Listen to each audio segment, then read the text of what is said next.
Stephanie is looking to save lives among those here killing time. The test takes less than 20 minutes and you'll receive your results today along with an incentive towards your DMV services. Facing the highest HIV/AIDS infection rate in the nation, Washington, D.C. activists have come up with a novel way to get people tested. Free HIV screening for those waiting for a driver's license. Julie just got tested. She's in a sexual relationship with her ex-boyfriend, who she says is also seeing other women.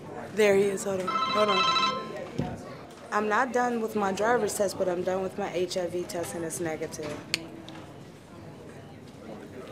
Good, great, all right. Bye. Let's see.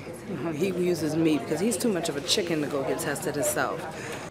The AIDS epidemic is making deadly inroads among black women in Washington, many of whom live in the city's poorest neighborhoods. Their infection rate has nearly doubled to 12.1% in the last 2 years. 1 in 8 are now living with HIV, like Compri, a former crack and heroin addict. She says she didn't contract the disease from drugs. I contracted it from my partner that I did not know that was HIV positive. She says poor women often don't have the courage to insist on condoms and testing. You know, it may be a way of living. It may be, you know, if you are a street walker, or you may sleep with someone in order to pay your bills, in order to eat, to have a roof over your head.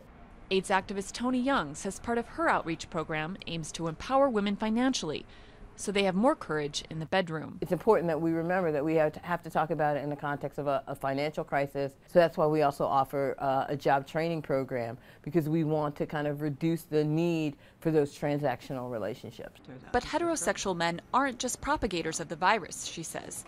They're at risk too. Like other experts in the fight against AIDS, Tony says prevention is the key. And to end the epidemic in Washington, D.C., that means getting everyone, straight, gay, male and female, screened, and making HIV tests part of their routine.